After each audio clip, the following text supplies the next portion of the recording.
nouvelle bougie pêche et crème sur d'autres moins de 2 semaines après qu'on l'ait lancée. Donc aujourd'hui, je vous amène dans une nouvelle production en vous montrant tous les secrets de la fabrication de bougies. C'est parti! On commence par faire couler la cire fondue dans notre bec verseur.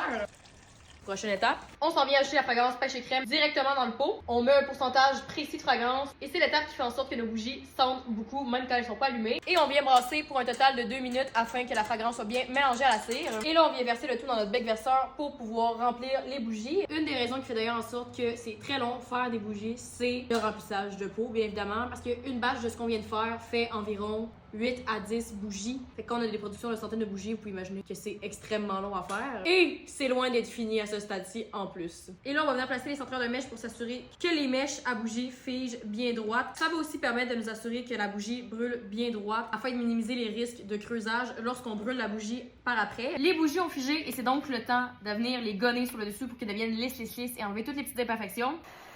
Par la suite, je vais mettre les étiquettes sur toutes les bougies. On a deux choix, soit la humoristique ou la version minimaliste, soit pêche blanche. Et là, avant de venir les emballer, on va s'assurer de les nettoyer et qu'elles soient le plus beau possible pour éviter tout résidu de cire sur le pot. Donc, on a la bougie, la boîte. Et voilà, comme la bougie pêche et crème est faite, on vient de restock une méga batch sur le site, fait entre autres de mes petites mains. Ok, bye!